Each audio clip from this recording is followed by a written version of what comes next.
1 João, capítulo 3, versículo 1, que diz assim: Vede que grande amor o Pai nos tem concedido, o de sermos chamados filhos de Deus, o que realmente somos. Por isso o mundo não nos conhece, porque não o conheceu. Amém? Agora vai lá em João 14, versículo 4, a partir do versículo 4, diz assim: E vós conheceis o caminho para onde vou. Disse-lhe Tomé: Senhor, não sabemos para onde vais. Como podemos saber o caminho? Jesus lhe respondeu: Eu sou o caminho, a verdade e a vida. Ninguém chega ao Pai a não ser por mim. Se de fato me conheceis, também conhecereis meu Pai. E desde agora o conheceis e o tendes visto. Então Filipe lhe disse: Senhor, mostra-nos o Pai, e isso nos basta. Jesus lhe respondeu: Filipe, há tanto tempo estou convosco e ainda não me conheces? Quem vê a mim, vê o Pai. Como podes dizer: mostra-nos o Pai? Amém? Depois você vai entender um pouquinho. Agora continua no versículo 12. Diz assim: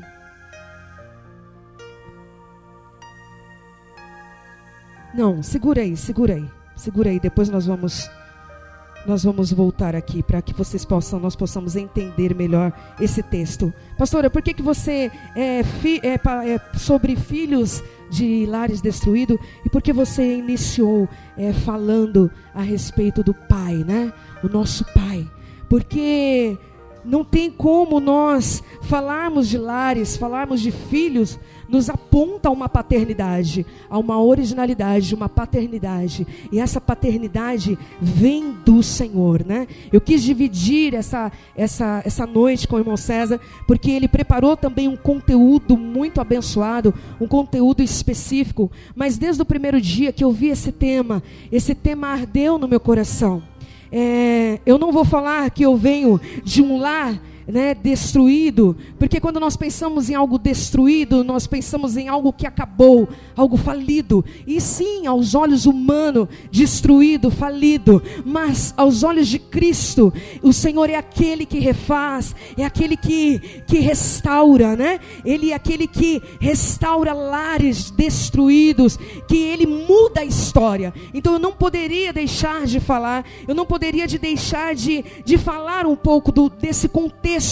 Eu achei muito interessante, porque a proposta que foi para este conteúdo, o irmão César deixou bem claro no início, que não era apenas, quando ele veio esse tema, que o Senhor deu esse tema para ele, veio a princípio a questão de lares, de divórcios, de separação, a qual sim os filhos sofrem, né? Sofrem as influências, sofrem as consequências, mas também foi interessante a percepção dos lares desajustados, a qual a família, mesmo vivendo junta, não consegue desenvolver, não consegue se relacionar, e também começa ali a disfunção, os lares, os desajustes, né?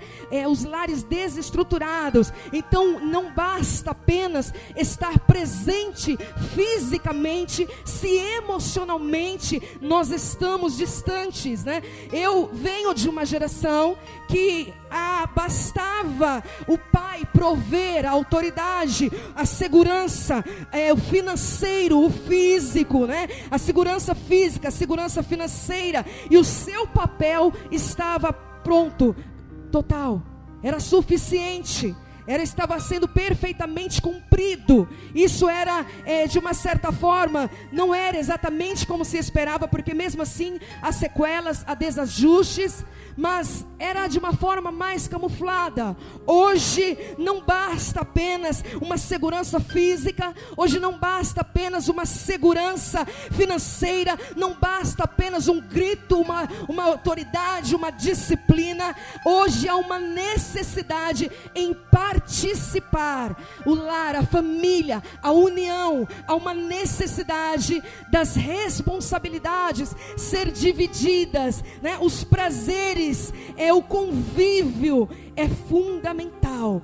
Então não basta apenas estarmos presentes, mas precisamos estar por inteiro. Quando eu penso, eu acho que eu passei as 3 fases, e eu quero, num breve testemunho, trazer aqui para vocês um pouquinho o relacionamento com os meus pais. Por mais ali que tentássemos acesso, nós não tínhamos acesso. Talvez você se identifique, talvez você venha de uma história também um pouco parecida.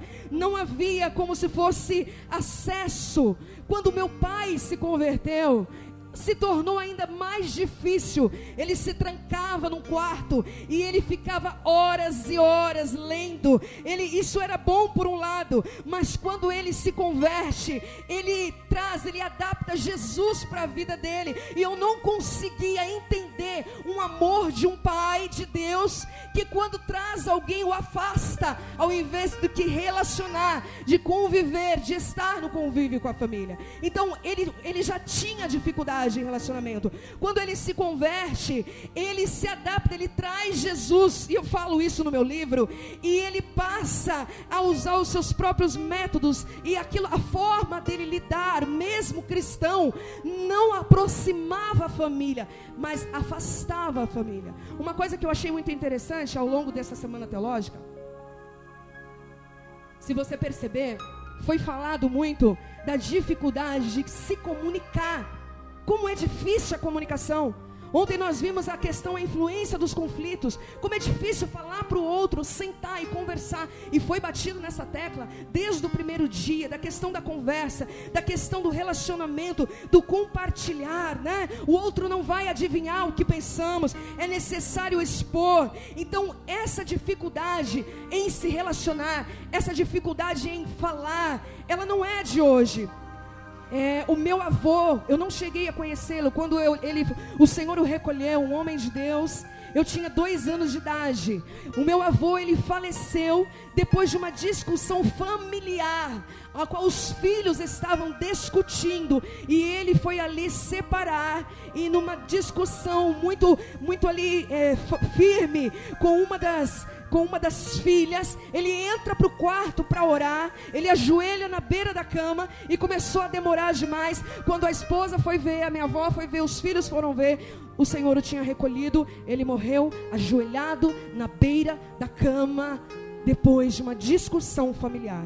Isso gerou muitos conflitos, muitas situações mal resolvidas. Então é tão interessante, porque eu quero te chamar a atenção para algo, porque ninguém, a palavra do Senhor diz assim: embora vocês sendo maus, sabem dar coisas boas aos vossos filhos. Não é assim que a palavra do Senhor diz lá em Mateus? Que embora nós sendo maus, sabemos dar coisas boas aos nossos filhos, muito mais o Senhor, Ele nos conhece e Ele nos dará também. Então eu quero que você entenda uma coisa: um pai, uma mãe, ela não decide, ela não escolhe, eu vou ser um péssimo pai, eu vou ser uma mãe ruim, eu vou ser um pai distante. Não, eu acredito que ninguém decide isso, mas as feridas não tratadas, os conflitos não enfrentados, vai passando de lá, de filho. Então o pai que não conseguia se relacionar com o filho, quantas vezes eu escuto de pais frustrados, revoltados, falar: eu não quero ser, eu não vou ser como meu pai. Mas o que ele acaba fazendo? Ele vai para um outro extremo. Ele vai para um outro extremo, para tentar provar que ele vai ser melhor, que ele não vai ser como o pai. Ele acaba às vezes ou como a mãe. a filha, eu não vou ser como a mãe, eu não vou ser como a minha mãe. E ela acaba optando por um extremo, porque ninguém decide, ninguém amanhece e diz assim: hoje, a partir de hoje, eu vou ser um mau pai ou uma má mãe. Não. Às vezes nós não damos conta daquilo que estamos fazendo, e às vezes fazemos com a intenção de ser o melhor. Salmo 103, versículo 13 diz: como um pai tem compaixão de seus filhos, assim o Senhor tem compaixão dos que o temem, pois Ele sabe do que somos formados e lembra do que somos pó. Então os conflitos eles vão passando. Então o meu pai, antes da conversão, ele não conseguia se relacionar, ele não conseguia dialogar, ele optava pela autoridade, pelo extremo da autoridade. Quando ele se converte, ele adapta Jesus para a vida. Então ele começa, isso é muito sério, porque nós podemos passar a ferir até com a nossa fé. Às vezes podemos ferir com a nossa fé. E eu quero dizer uma coisa, porque o Senhor trouxe isso muito forte ao meu coração. Quando um pai ou uma mãe, ela não age como deveria, ela não só afasta os filhos do aconchego, eles não só apenas afastam os filhos de um relacionamento saudável, como também de um relacionamento com Deus. Talvez você não pense a respeito disso, porque o papel dos pais, o papel do lar, de um lar ajustado, é refletir o amor de Cristo, é refletir a graça, é refletir a misericórdia. E quantos filhos que se revoltam com Deus, porque não conseguiram ali se relacionar como deveriam com os pais, receber aquilo que eles precisavam dos pais. Hoje, como eu disse, é uma necessidade em participar, dividir responsabilidades, os prazeres ao lado dos filhos, no convívio. Não basta apenas estar presente fisicamente, é fundamental. Ei, pai, mãe, escute, o papel do pai no desenvolvimento da autoestima dos filhos é fundamental. O papel da mãe é acolher, o papel da mãe é proteger, mas o papel do pai é solidar, é firmar, é trabalhar, é falar, é gerar no filho uma convicção, uma estima ali apropriada, para que ele venha desenvolver as questões no relacionamento, sabendo lidar com a vida, com as situações, com as questões que vão surgir, para que vão sendo ajustadas ao longo dos anos. Então esse é o papel do pai, o pai que se omite no relacionamento, o pai que se omite na conversa, o marido que se omite, a esposa que se omite. Isso gera sérios problemas, porque as palavras não ditas muitas das vezes trazem tantos problemas quanto aquelas ditas fora do tempo, e palavras que não condiz. Então até o silêncio, às vezes, a hora de falar, a palavra de Deus diz lá em Eclesiastes: há tempo de falar e há tempo de calar. Quando o pai ou a mãe se cala, no momento que ele precisa acolher, que ele precisa dar proteção, que ele precisa dar apoio, que ele precisa impor limite, que ele se omite, isso gera situações tão difíceis quanto uma reação contrária. O excesso, aquilo que é bom, se torna ruim, mesmo se ele for desajustado. Um remédio, ele é bom, mas se eu tomar em excesso, ele pode virar um veneno. Os filhos necessitam, em qualquer condição, de apoio, de carinho, de proteção, de companhia, de cuidados e de limite. Nós vivemos uma geração que, ontem foi falado de conflitos, é muito difícil. Como está difícil lidar com os conflitos. E essa geração que tem vindo, ela tem sentido falta do suporte, da estrutura, do apoio, da responsabilidade, em qual a função, a família precisa estar atenta. As frustrações familiares, elas impulsionam aos filhos a procurar nos grupos, nos lugares, fora de casa, para suprir essa ausência. Tem um conteúdo muito bacana aqui, o irmão César colocou isso na apostila. Então eu quero que você entenda, a mãe, ela proporciona um suporte nas necessidades, nas emoções, né? No gerenciamento das emoções, mas o pai, ele cuida da solidez, ele cuida da formação da personalidade. E numa geração que às vezes a referência não pode ser nem o pai, não pode ser nem a mãe, como que é gerado, como que é trabalhado essa personalidade, como esses papéis são desenvolvidos, passado para os filhos, a qual ninguém acaba sendo referência de nada. E aí é que entra a questão, quando entra nesse papel, nessa situação,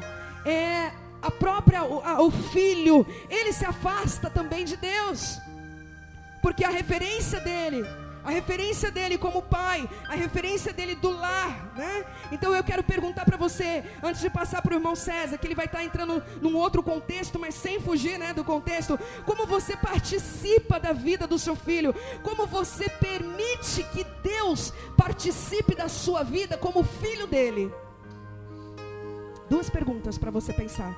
Como você participa da vida do seu filho e como você permite que Deus participe da sua vida como filho dele.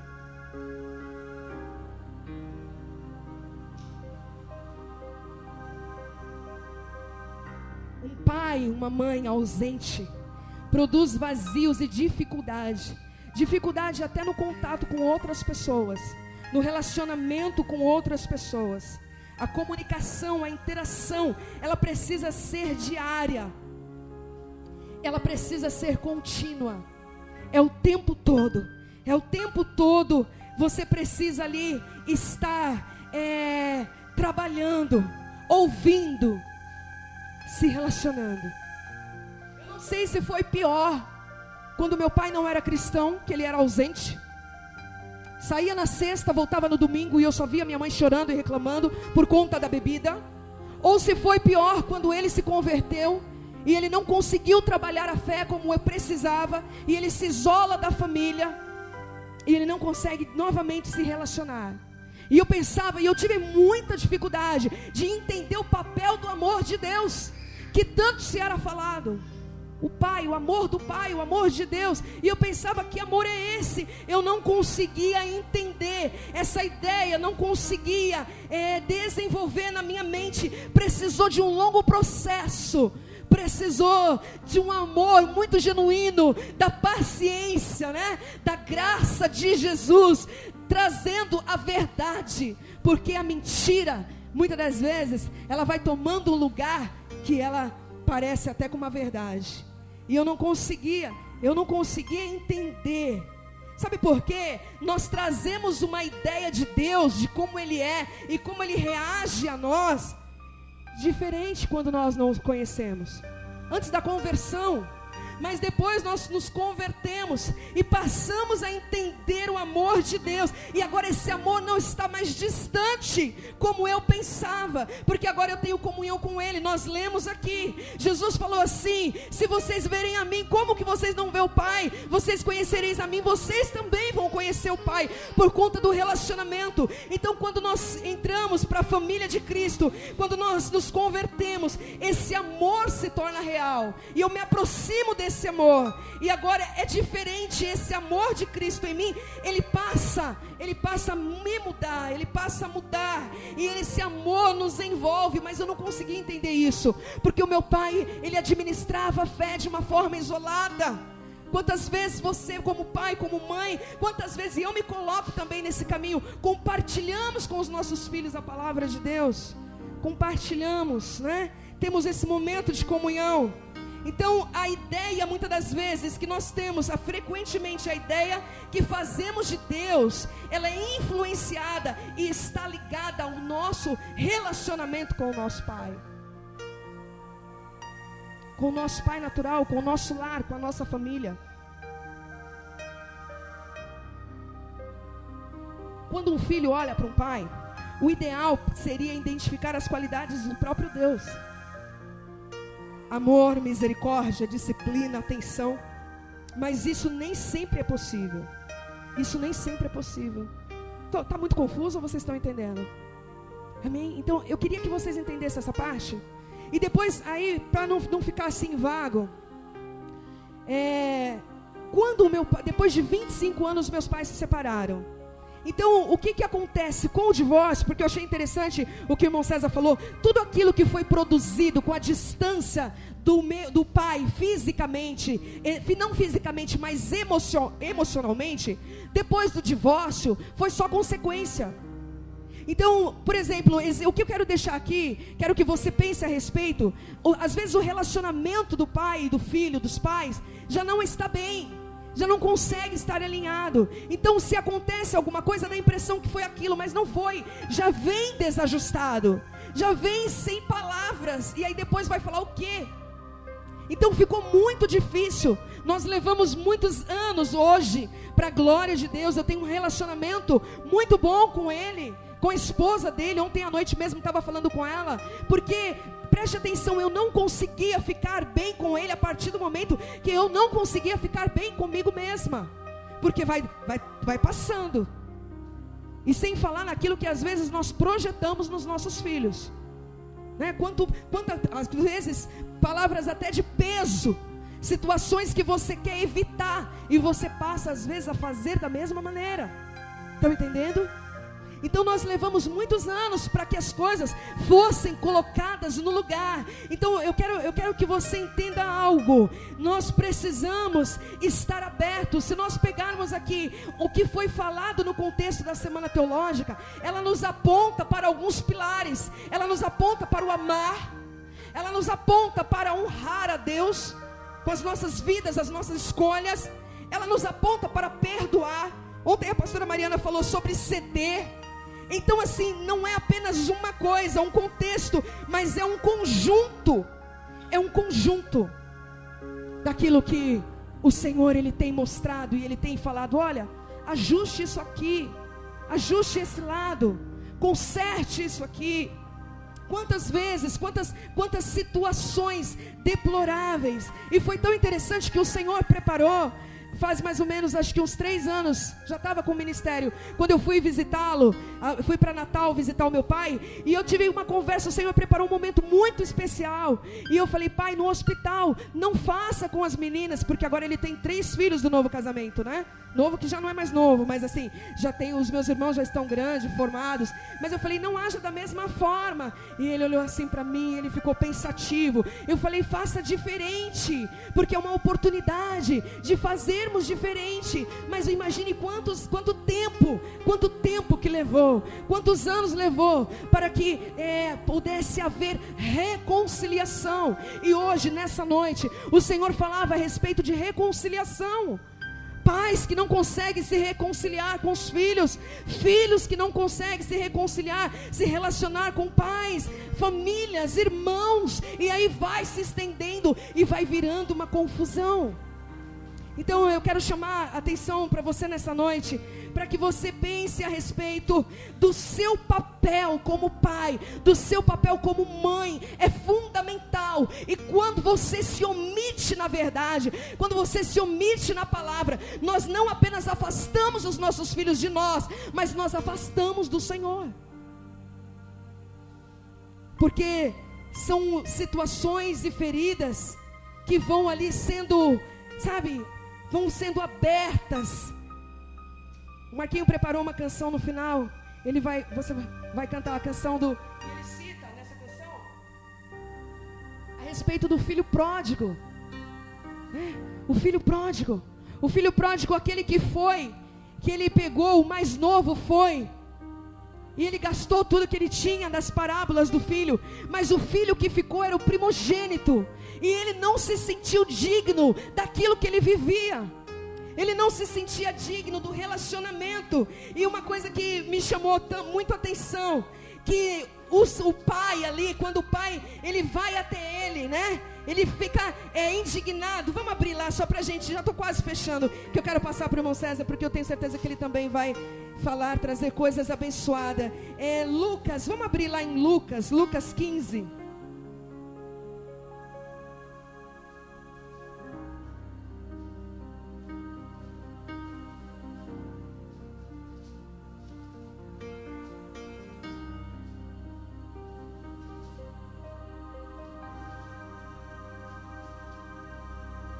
Lucas 15, 28.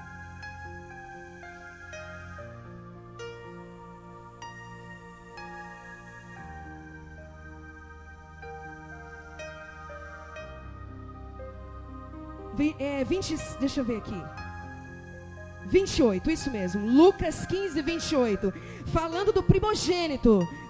Se você ler do início, você vai ver que o mais novo, ele foi embora, gastou tudo que ele tinha.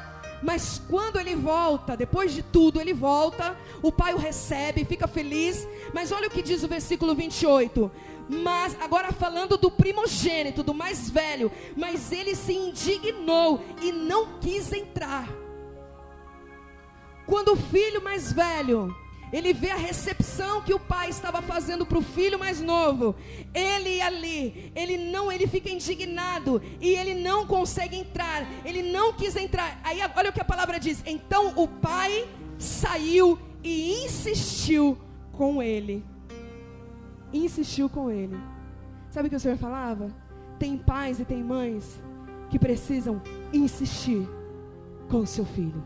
Insista com o seu filho. Não desista do seu filho. Insista com o seu filho. E ele mostra para ele. E o pai, com amor, ele insiste, ele não desiste, ele se importa. E ele pega, o filho, ele fala assim, ele responde: pai, há tantos anos eu te sirvo e nunca desobedeci, e uma ordem tua, mesmo assim, nunca me deste um cabrito para eu me alegrar com os meus amigos. E depois o pai explica para ele e fala: filho, você sempre esteve comigo e tudo que é teu é meu. Pastor, o que você quer que nós venhamos entender com isso? Eu quero que você entenda que os conflitos existem no que vai embora, mas o conflito existe no que fica. O conflito existe no pai, existe no filho, é de todos os lados. Por isso precisamos desse amor genuíno, desse pai perfeito, de estarmos debaixo da paternidade desse Deus zeloso, para nós sermos ensinados e guiados para podermos passar o melhor para os nossos filhos, para os netos. Quantas pessoas o Senhor coloca como responsabilidade perto de nós, né? E a omissão. Marquinhos, coloca lá só, é um trecho lá aqui até do conteúdo do César, que depois vou pedir para ele falar um pouquinho sobre isso. Coloca aquele outro. Eu achei interessante, não saindo do contexto, mas nós precisamos reconhecer o que não está correto. E em algum momento falhamos no percurso, porque isso acontece o tempo todo. Quando nós olhamos para o erro do outro, quando nós olhamos para a forma que o pai falhou conosco, a forma que a mãe falhou, nós ficamos presos, nós ficamos aprisionados. Eu levei muito tempo nessa condição, olhando para o pai, olhando para a mãe, e eu não conseguia olhar para mim, e eu fui me tornando pior. Eu precisei me humilhar, eu precisei me arrepender e olhar para mim e dizer: Senhor, eu quero que você entenda quem nós pensamos que somos. Então, diante da circunstância, diante até mesmo dos percursos que nós nos perdemos, falhamos como os pais, falhamos como filhos, mas nós precisamos retomar. E eu estou te mostrando vários aqui parâmetros para que você veja que da mesma forma que o filho foi embora e depois se arrependeu, o filho que ficou, o primogênito, ele estava com o coração ferido. E eu quero fechar. Irmão César, pode vir para cá. E depois no final a gente vai abrir para perguntas também. Eu quero fechar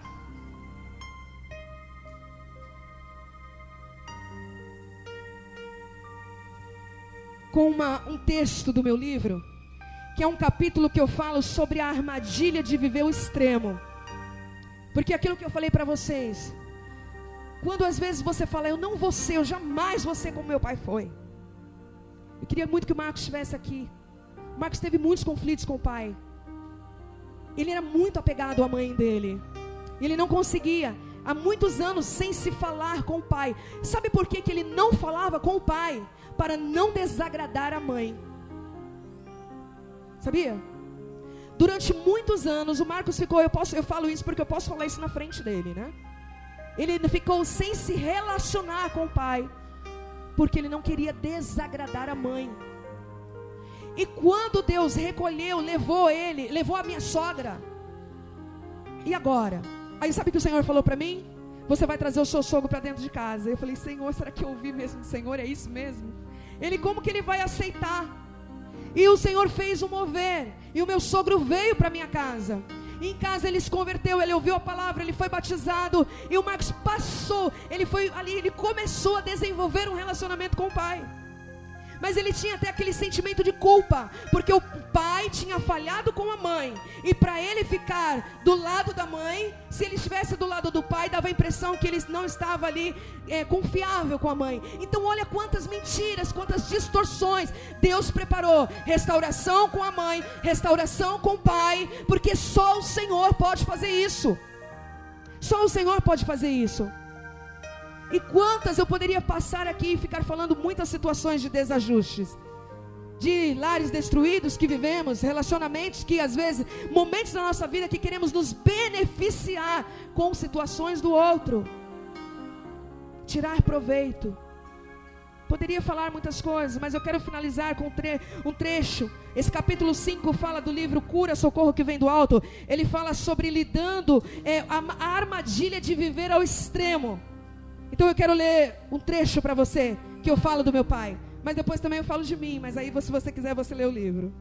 Meu pai tinha uma personalidade forte, amava com intensidade, mas não conseguia demonstrar.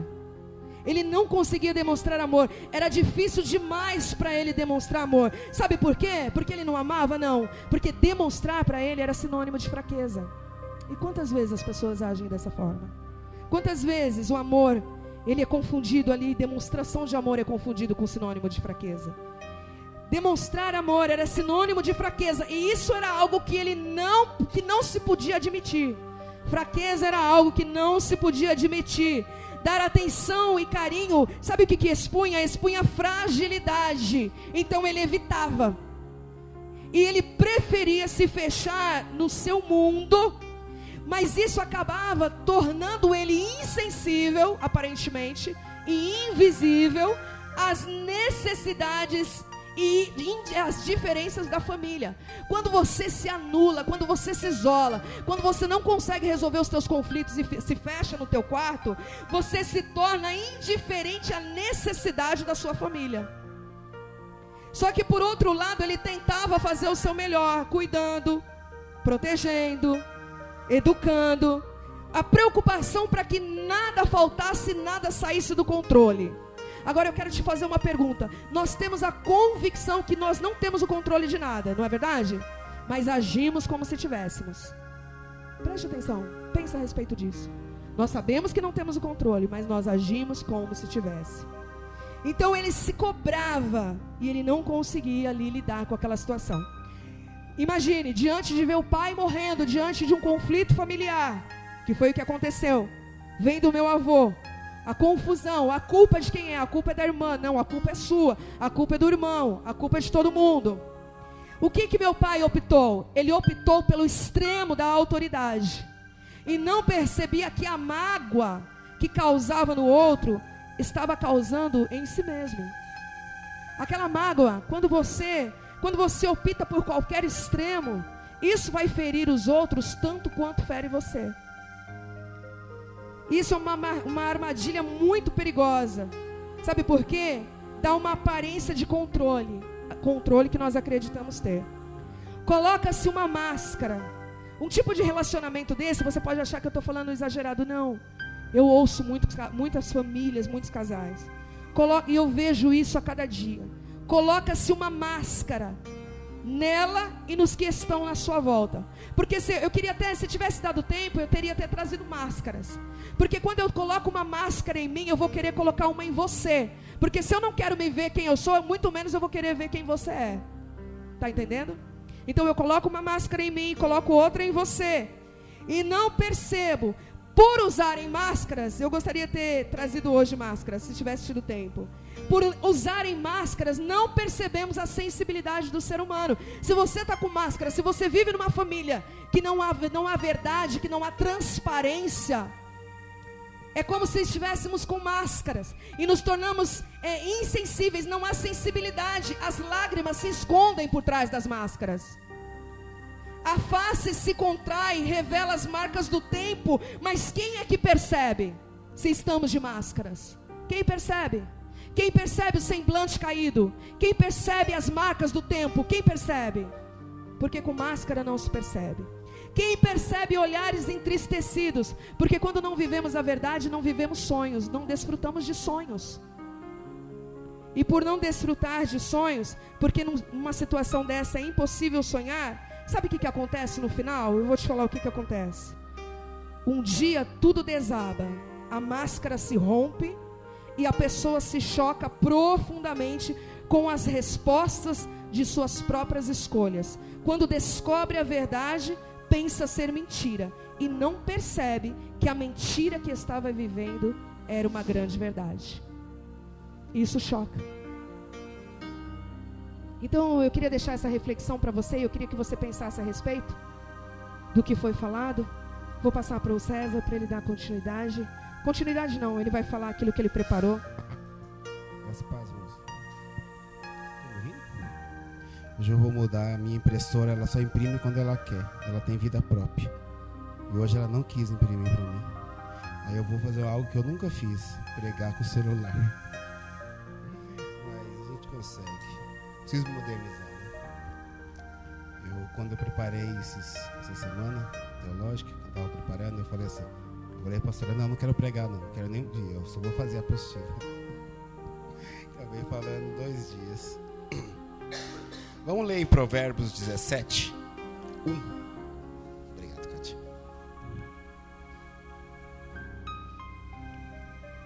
Melhor é um bocado seco com ela a tranquilidade, do que a casa cheia de iguarias e com desavenças. Melhor uma casa, em outras palavras, melhor uma casa simples, com alegria, do que uma grande casa que há contenda. Quando eu estava preparando Filho de Lares, eu comecei com lares destruídos, depois eu coloquei desajustados, acabou ficando dos 2 jeitos.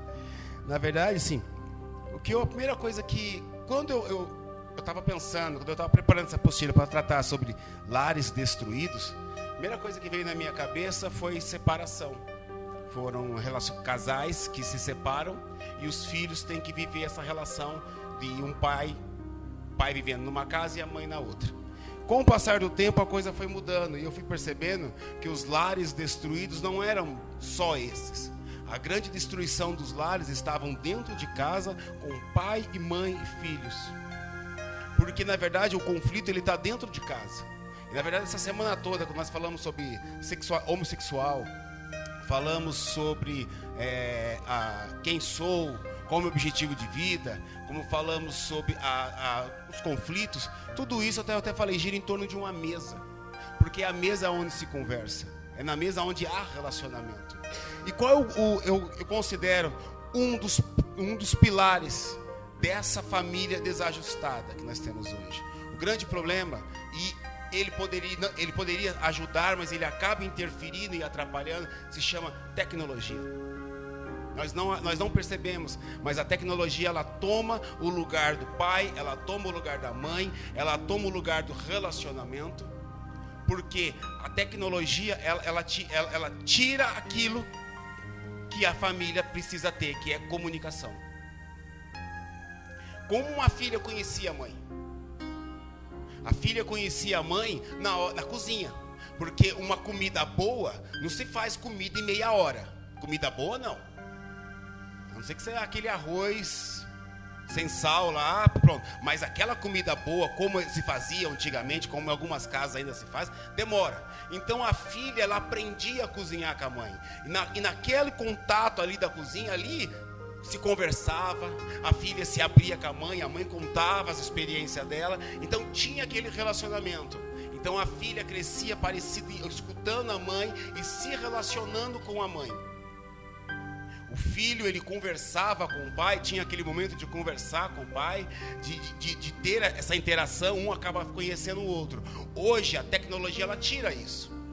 Em primeiro lugar, em muitas casas nem se fazem comida. Já vai direto para um aplicativo do celular que entrega a comida na sua porta. E quando entrega a comida na porta, cada quarto tem uma televisão. Cada um pega o seu prato, vai para o seu quarto e ali fica. Não há comunicação, não se comunicam, não se conhecem. Eu acho muito interessante, uma vez eu conversando com um policial, e ele disse que às vezes às vezes quando eles ligam para alguma casa de algum pai, avisando que o filho está preso, e a mãe fica revoltada: não, meu filho, você está louco, meu filho jamais faria isso. E às vezes o delegado fala: esse menino já foi preso várias vezes, já teve vários problemas criminais, e a mãe não percebe, a mãe acha que o filho é um anjo, porque não conhece o filho. Ela não conhece, ela conheceu aquele filho que nasceu dela, que naquele período de 4 anos ela tinha que cuidar. Depois que ele cresceu, ela não conhece mais ele, porque houve uma separação. A tecnologia tomou esse lugar. E o que isso vai causar? Meu celular é triste. Cada vez que ele desliga, eu tenho que pôr. Vamos lá. Ele vai causar problemas sérios na sua família. Mas como eu encontro isso? Como eu percebo isso? Em primeiro lugar, eu tenho que reconhecer. Eu preciso reconhecer que tem algo. Obrigado, você é o melhor que eu dou. Eu preciso reconhecer que tem um problema. Se eu não reconheço, eu não tomo nenhuma atitude. Você precisa abrir os olhos. Tem alguma coisa errada na minha casa. E você vai encontrar, existem personagens da Bíblia que eles são engraçados, que a gente, sempre quando a gente vai para a Bíblia, a gente só quer ver os grandes homens. A gente esquece que muitos desses grandes homens, eles tinham problemas que causaria problema dentro de casa, que através de Cristo eles tiveram que mudar. Você pega um profeta que foi um grande, que deveria ser um grande pai, foi um péssimo pai. Ele não toma nenhuma atitude para melhorar a situação em casa. E mesmo quando Deus chega para ele e fala: eu vou acabar com seus filhos, porque o que seus filhos fazem é indigno perante a minha pessoa. Ele simplesmente se cala. Ele nem amor ele tinha pelos filhos. Aí a gente vai encontrando personagens na Bíblia que não tem uma característica de um bom pai. E o mais interessante, aí entra erros. Eu sempre falo, o Luiz ele tem uma frase que ele gosta, eu gosto muito. Ele fala assim: a teologia, ela deixa você com o pé no chão. Quando você estuda a Bíblia, o seu pé fica no chão, você não viaja. A teologia, ela faz isso com a gente. A teologia não deixa a gente viajar, a gente volta com o pé no chão. Existe um equívoco quando se trata de família, que as pessoas têm um problema na casa, e esse problema vem do vô, passa para o pai, e o pai passa para o filho e vai indo. E eles falam: isso é maldição. Eu vejo dentro das igrejas pastores falando: é maldição, aqui tem uma maldição. Maldição naquela família. Maldição, uma ova. Não é maldição coisa nenhuma. A Bíblia diz que não há nenhuma maldição sobre aqueles que estão debaixo da graça de Deus. Não é maldição. São consequências. São consequências. Eu não reconheço que há um defeito, que há um problema. Você precisa reconhecer: tem um problema. E principalmente quando isso vem das gerações passadas.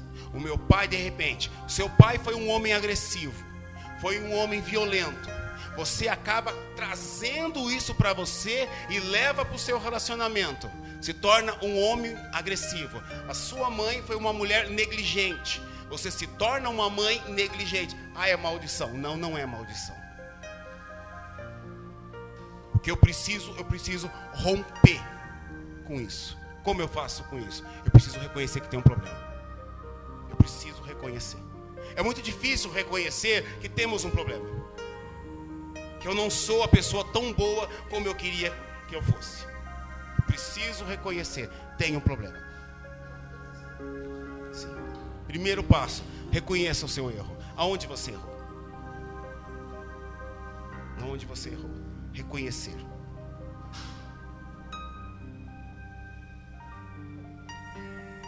Reconhecer, e aí aquela palavra até a pastora usou, que em algum momento você falhou. Em algum momento eu falhei. Puxa vida, eu planejei tudo, mas em algum momento eu falhei. Aonde eu falhei?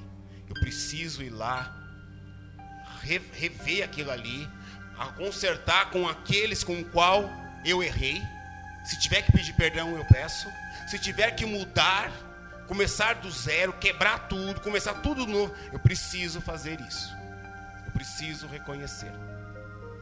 Mas tem um detalhe. Existem, não quer dizer que você reconheceu, que você cometeu um erro, que tudo vai ficar mil maravilhas. Não é verdade. Não se iluda. Não viva no mundo das fantasias. O grande problema é que em muitas igrejas, eles tratam o cristianismo como o mundo da maravilha. Tudo vai ser maravilhoso. Tem um hino que canta por aí que eu acho um absurdo, aquele hino, e não é bíblico, que não é verdade, que canta, vai dar tudo certo. E se não der? Não vai dar tudo certo. Vocês sabem, na vida de vocês, não dá tudo certo. Tem hora que não dá certo mesmo. Não dá tudo certo. Porque quando você reconhece que você errou, você vai perder para ganhar lá na frente. Eu preciso perder aqui alguma coisa para tentar recuperar alguma coisa lá na frente. Isso é doloroso. Reconhece que alguma coisa você errou. Segundo passo, observe. Observe o que está acontecendo. Existe um problema sério nessa geração, uma geração tudo gira em torno de muito dinheiro. A gente precisa ganhar. Eu tenho um celular hoje, mas eu preciso de um mais moderno, então eu tenho que ganhar mais. Eu tenho um carro, o carro é normal, mas eu preciso hoje lançar um que tem tem um motor lá, que é quando eu preciso comprar esse carro. Então tudo é muito dinheiro.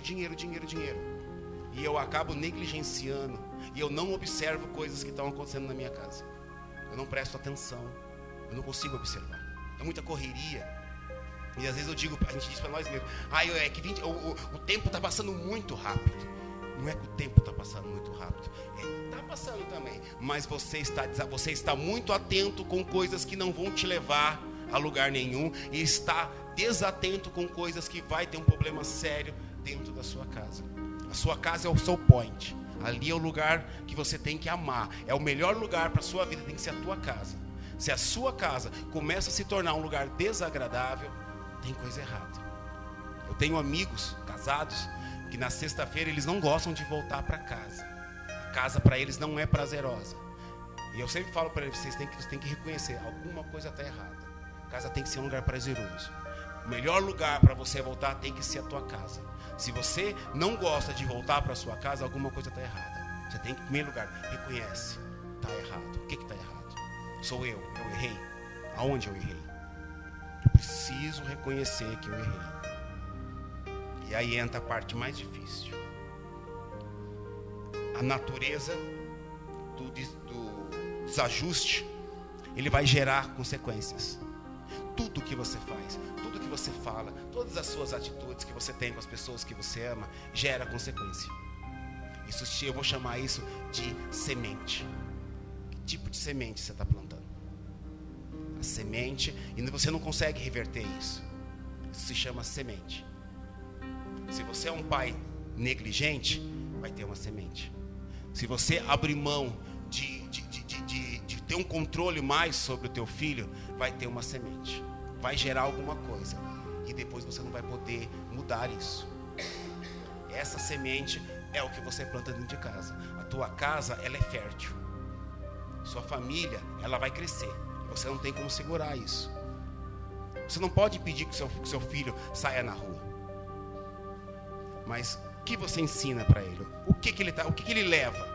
Quais os conceitos que ele tem sobre relacionamento, sobre o que é ter uma família? Em algum momento ele vai ser confrontado com isso. E aí o impacto vai ser o seguinte: a semente da preferência. Que hoje essa não tem tanto, porque a maioria dos casais tem um filho. Mas quem tem mais de um filho tem esse problema. A semente da preferência. O pai prefere mais um filho, a mãe prefere mais o outro. isso vai gerar conflito. Pode ter certeza, isso vai ter consequências. O filho sabe que a mãe gosta mais do outro. A filha sabe que o pai gosta mais da outra irmã. Isso vai gerar conflito. E vai chegar num ponto que você vai perder o controle. E isso vai ter intriga dentro do lar. É só olhar para a Bíblia. É só olhar. Pega a história de Jacó. Pega a história de Isaac. Todo conflito ali dentro daquela casa começou. Preferência. A mãe gostava mais de um filho. O pai gostava do outro. Porque um agradava o pai. Em compensação, o outro agradava a mãe. Olha o que aconteceu. Olha o que desenrolou essa preferência. Até hoje nós temos problemas por essa escolha. Por esse amor declarado a um filho e não ao outro. O filho sabia de quem o pai gostava. E o outro sabia de quem a mãe gostava.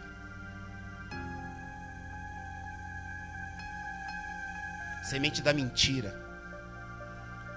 Eu acho engraçado, às vezes, eu sempre falo que a mentira, ela nos livra de problemas muito rápido. O telefone toca com uma pessoa que você não quer falar. Fala que eu não estou. Quem já nunca fez isso? Fala que eu não estou. O que o filho entende? Mentir. Eu escapo de um problema. A mentira serve para mim como uma válvula de escape. Até às vezes o pai fala para o filho: fala para sua mãe que está tudo certo. E o filho sabe que o pai não está tudo certo.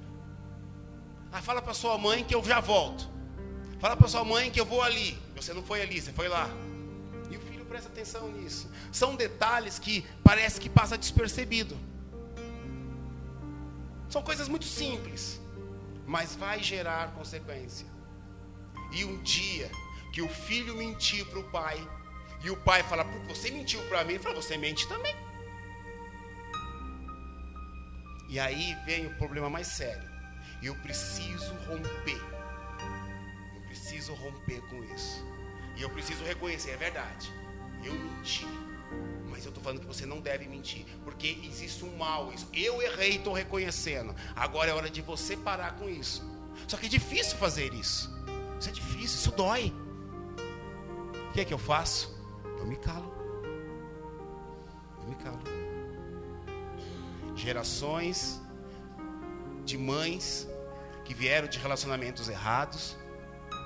E aí ela vê a filha entrando num relacionamento errado e ela não tem autoridade para repreender, para dizer: você está errada.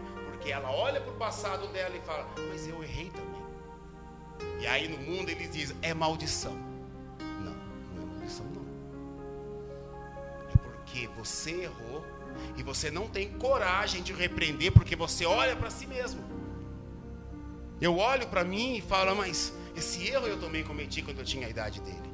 Como é que eu vou falar? Eu vou chamar a atenção dele. Mas você vai ter que fazer isso sim. Mesmo que ele jogue na tua cara: mas você errou. Realmente eu errei e pago um preço muito alto pelo meu erro. Às vezes precisa isso. O filho não quer um pai perfeito. Ele quer um pai verdadeiro. A filha não quer uma mãe que seja perfeita. Ela quer uma mãe verdadeira. Fale a verdade. Que se um dia, mesmo assim que se ela errar, ela vai falar: mas a minha mãe me avisou, o meu pai me avisou. Isso é importante. Só que isso é difícil, porque eu preciso trazer à tona os meus erros. Eu preciso assumir que eu errei. E nós não gostamos disso. Nós não gostamos. A sensação para um pai reconhecer que errou é aquilo que a pastora Aura falou: ele se sente que ele está perdendo a autoridade. A sensação de uma mãe de dizer para a filha que ela errou no passado é que ela pode estar influenciando a minha filha. Só que são sementes que você plantou. Você não pode mudar. A semente, depois que você plantou, ela vai nascer. Você não pode mudar. Você pode tentar reverter a situação. E não tem jeito. É sua responsabilidade. A semente do temperamento Esse é o pior de todos.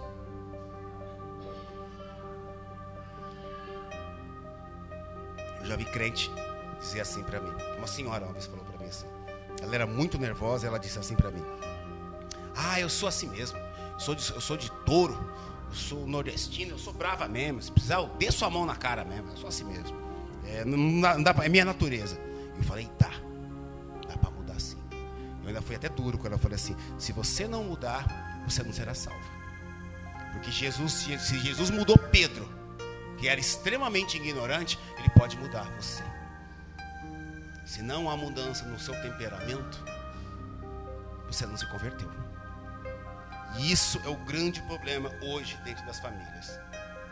Não há controle do seu temperamento. Você explode rápido, não se controla. É só você ligar a televisão. Que aonde a mulher é mais agredida é dentro de casa. Você acha que esses filhos não estão vendo o pai batendo na mãe? A mãe desonrando o pai com palavras agressivas? Isso vai ter consequência. Porque o homem, ele agride fisicamente. A mulher agride com palavras. Ela joga a autoestima do homem lá embaixo. E o homem tira toda a dignidade da mulher batendo nela. E isso gera filhos. Foi feita uma pesquisa que 90% dos filhos que agride esposa, eles viram o pai agredir a mãe. Tem um livro do Padre Fábio que ele conta essa história. O livro é Quem Roubou-me de Mim. Ele conta de uma senhora, ela tinha 80 e poucos anos. Ela apanhava todo dia do marido. Todo dia o marido batia nela. E os filhos viam isso. Hoje, o marido dela já faleceu. Sabe de quem ela apanha? Dos filhos. Porque aquilo que eles viam o pai fazendo, eles acham que são normais. É normal isso. Homens agressivos, porque tinham um pai agressivo. Mulheres agressivas, com palavras que tiram totalmente o crédito de um homem, porque elas viram a mãe fazendo assim com o pai. Qual é o exemplo? A gente dentro de casa. É lá que vai gerar frutos. São sementes que você está semeando dentro da sua casa. A sua filha vai ser muito parecida com você. O seu filho vai ser muito parecido com você. Em casa, às vezes eu olho o Aldo, a Cláudia, a Gláucia, eu vejo muito coisa da minha mãe e do meu pai. Às vezes eu me pego agindo como meu pai, falando coisas como meu pai. Eu tenho pensamentos igual do meu pai. Só falar de carro velho comigo mesmo. Porque meu pai adorava falar de carro velho. Só que o meu pai falava de carro velho, que é o que dá para ele comprar. Eu não, eu gosto. Mas também não dá para comprar carro novo não, também. Eu gosto de carro velho também. A gente vai, são sementes que vão sendo semeadas dentro de você. Meu pai tinha uma coisa que para ele, pontualidade. Ele ficava irado quando as pessoas não eram pontuais com ele. E eu tenho isso. Uma coisa que me tira do sério é pontualidade. Eu herdei isso do meu pai, porque meu pai ensinou isso pra gente. Foi uma coisa que ele não só ensinou, ele demonstrou com atitudes dele. São sementes, temperamento. Eu preciso mudar. Eu preciso ter autocontrole. Homens que não têm autocontrole. É minha natureza. Que natureza? A sua natureza é espiritual. Você é filho de Deus, você é uma mulher de Deus. Se você não mudar isso, você não tem compromisso com Cristo. O cristianismo, ele não se denomina neste lugar. É na tua vida. É que você como esposa, como filha, como mãe, como amiga, como irmã, como irmão. Isso é cristianismo. E lares destruídos vêm exatamente disso. E às vezes, dentro de igreja. Eu já ouvi pessoas dizerem assim: os piores crentes são filhos de pastores. Quem já ouviu isso? Verdade, já ouvimos muito disso. Mas sabe por que isso se fala? Porque abre mão da educação. Uma vez um pastor chegou para mim e falou assim: eu só não respondi da forma que vocês sabem que eu respondo, porque ele era bem idoso, eu fiquei com dó. E ele teve 12 filhos. E aí ele foi convidado para pastorear uma igreja lá no Nordeste. Aí ele pegou e falou assim, eu fui, deixei meus filhos, eu fui fazer a obra de Deus lá na Bahia. Porque o importante é a obra de Deus. Sabe quando sobe, vem aqui, você... Se ele fosse mais novinho, eu falava, você está errado. O senhor é irresponsável. O senhor coloca 12 filhos no mundo e aí vai para a Bahia fazer a obra de Deus e deixa seus filhos aqui. O senhor é irresponsável. O senhor é um péssimo pai. O senhor nem cristão é. Você não tem responsabilidade. Quem mandou? Deus mandou você ter 12 filhos? Não, você teve, você quis. Então educa, cuida. 12. Foi para a Bahia fazer a obra de Deus. Foi fazer a obra de Deus. Como é que eu posso ganhar o mundo se eu não ganhei minha casa?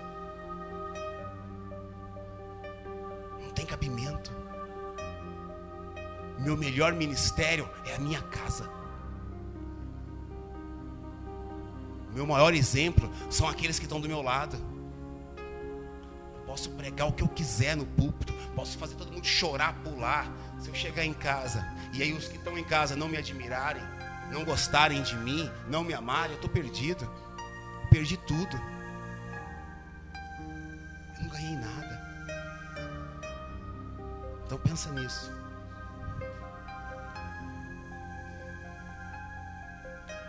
O temperamento que não foi tratado pelo Senhor é uma semente que vai germinar.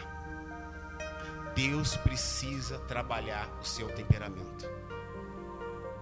Deus precisa tratar. E Ele trata. Eu sempre falo isso.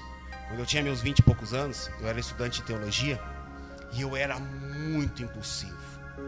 Quando eu via coisa errada, eu queria que mudasse, eu queria. E eu falava. E com o tempo, Deus foi tratando. Falando, não é assim.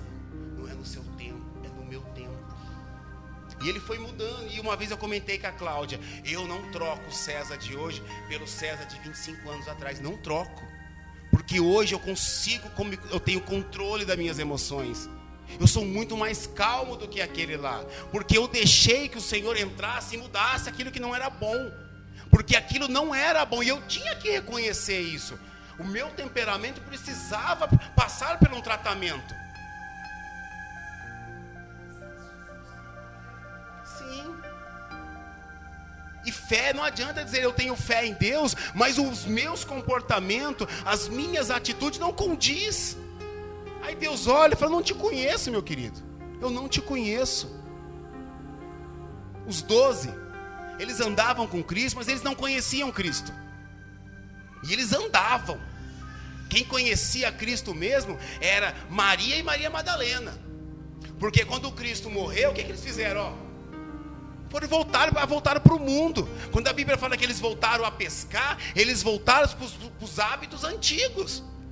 Aí Cristo volta, chega para Pedro e fala, Pedro, tu me amas, Pedro?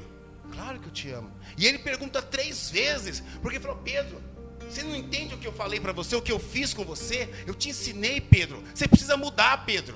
Você precisa ser mais amoroso, Pedro. Você precisa entender quem eu sou, Pedro.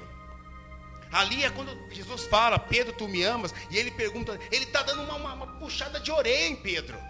E Pedro reconhece isso. E aí Pedro muda. Você pega Pedro depois que Cristo sobe ao céu, Pedro é outro homem. O temperamento dele mudou. É outro homem. Se você pega Pedro que andava com Jesus e compara com Pedro que depois que começa a evangelizar, é outro homem. É um homem manso, homem amoroso, compreensivo, parceiro. É outro homem. Nós temos que ter isso. Reconhecer, eu tenho um temperamento que precisa ser mudado. Eu preciso falar, Senhor, eu tenho isso, Senhor, eu sou assim. E eu preciso chamar Ele pelo nome. Eu sou nervoso, eu sou irritado, eu sou mal educado, eu sou ignorante, eu sou bruto. Eu sou um brucutu, Deus. Quem não sabe o que é brucutu é o homem da caverna, tá? É que tinha um desenho tipo Fred Flintstone aqui, tipo, o cara chamava brucutu. Eu tenho que explicar, né? Mas vocês não sabem, né? Eu sou um brucutu mesmo, eu sou um Fred Flintstone da vida. Me muda. Precisamos, sabe, gente? Reconhecer os nossos erros. É o Shrek da vida. Eu preciso atualizar os meus conceitos de desenho. Filhos distantes dos pais, sabe aonde eles vão procurar conselhos? O traficante,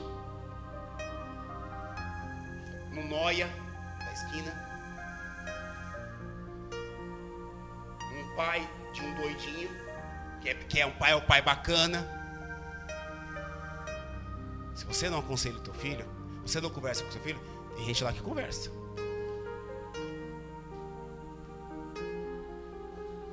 Esposas infelizes. Vou contar uma coisa para vocês que eu aprendi trabalhando só com homem. Homem pilantra, homem sem vergonha. Sabe como é que eles ganham as mulheres casadas? Dando atenção. Trabalhei numa empresa que tinha um velho. Pensa num homem sem vergonha. Acabou com os 3 casamentos lá. Mas sabe qual é a característica mais interessante dele? Era doce que nem mel. Chegava assim, pegava na mão, minha querida, como é que tá? Era tão meigo.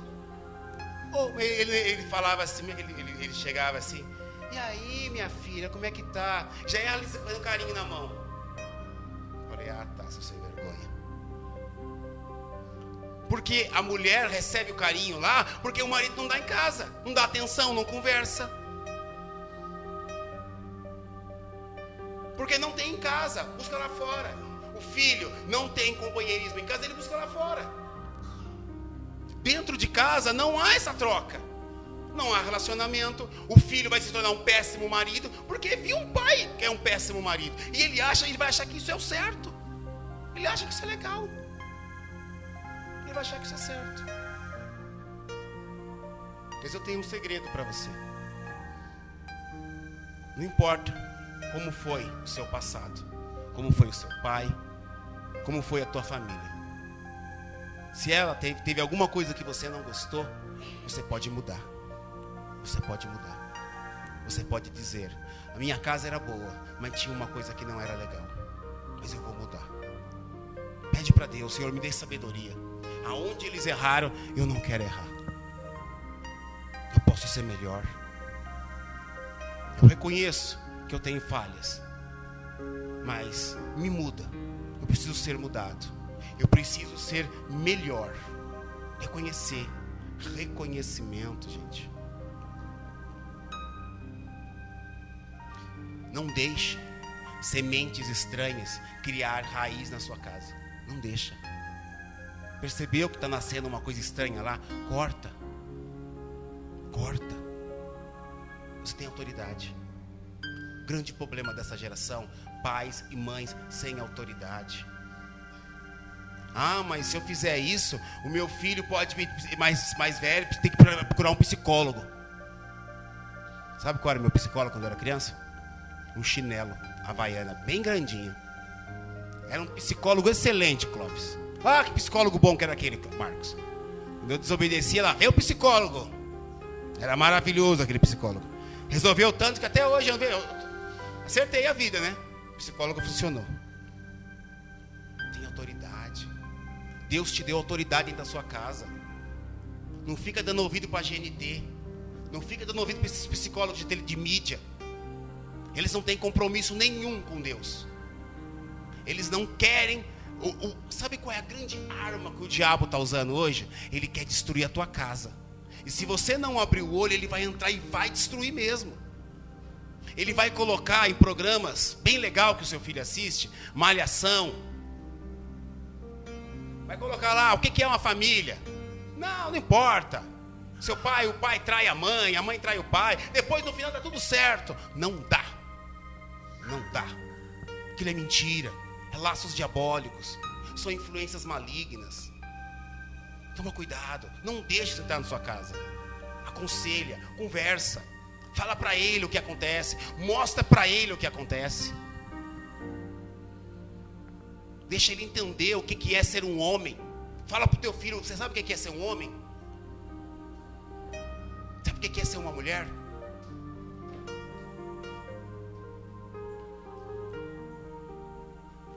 Esses dias eu conversei com uma pessoa.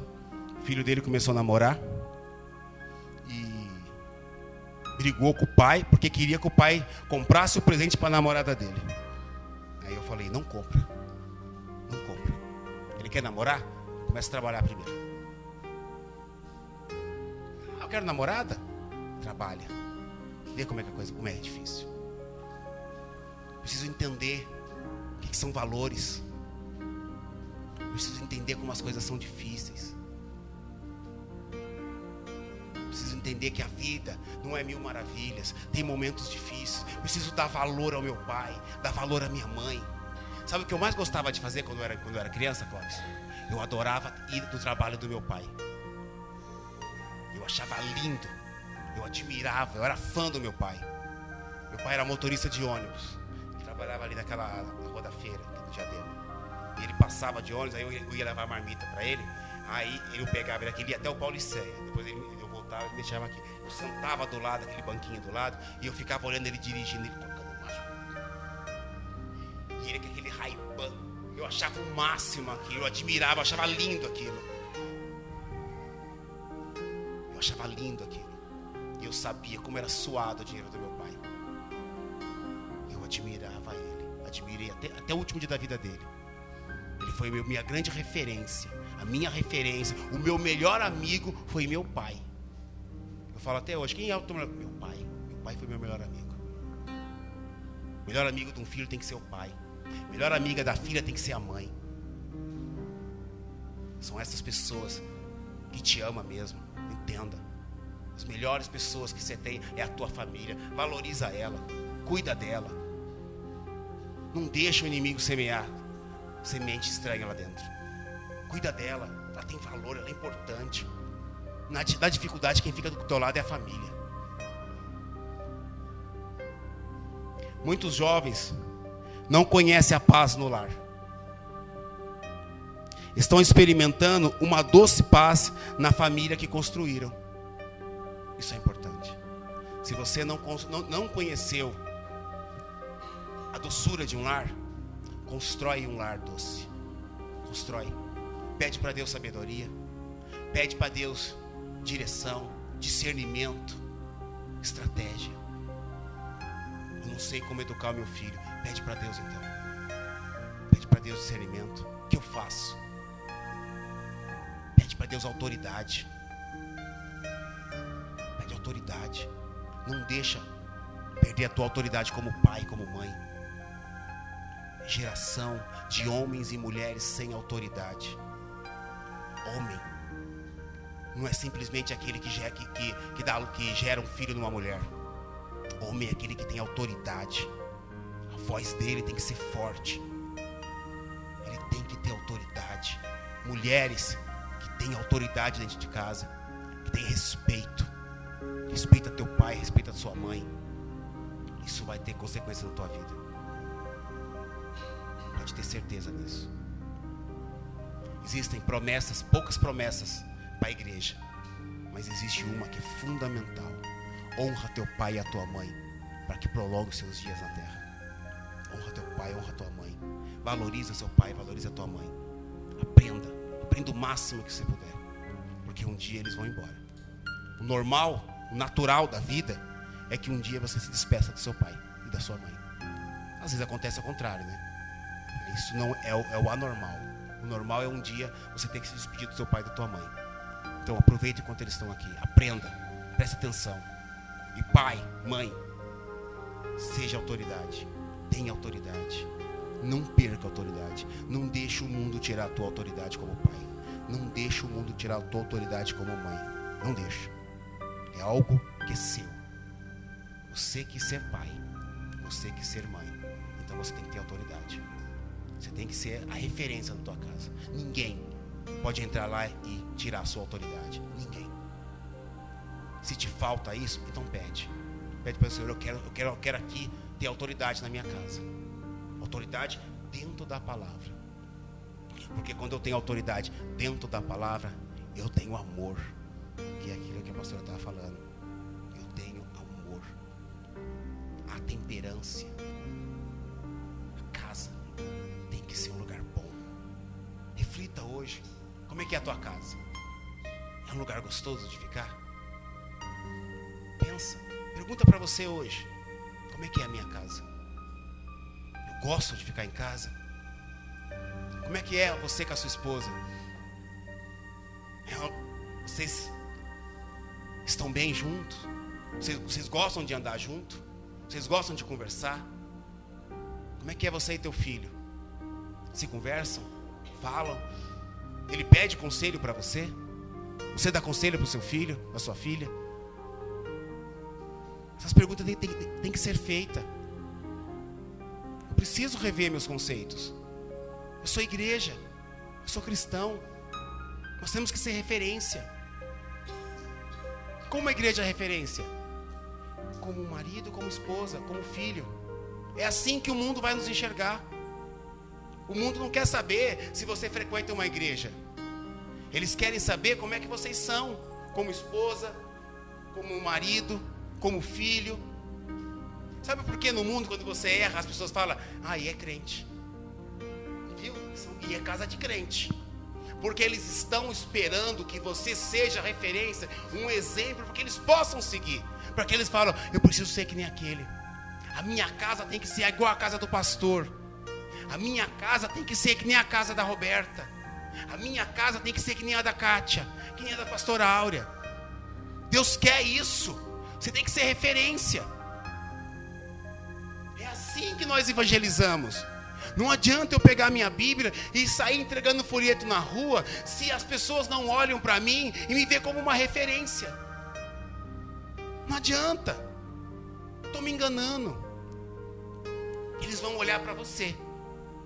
Eles vão olhar a sua casa.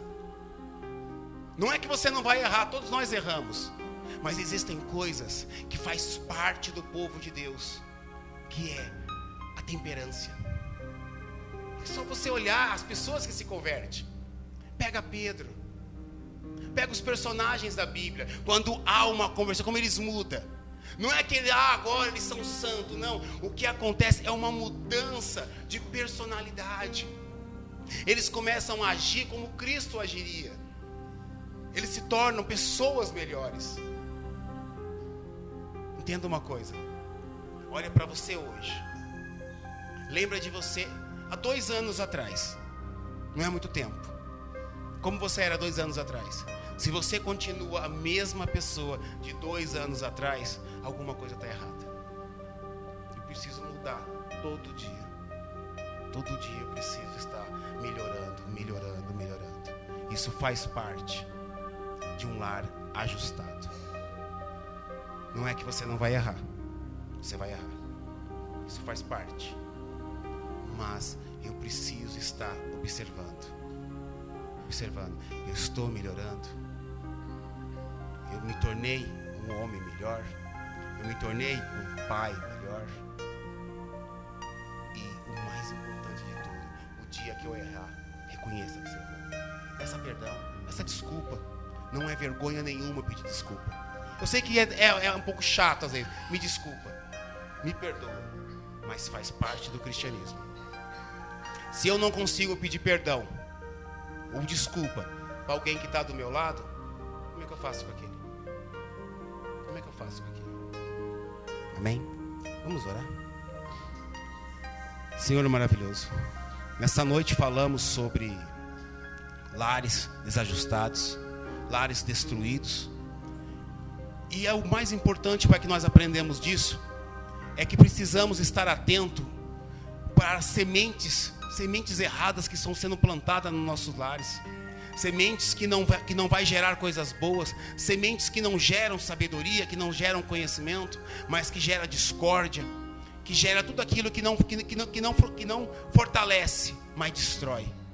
Que nessa noite, Pai, possamos refletir, trazer à tona aquilo que não é bom, compreender e dizer: isso não faz mais parte da minha vida.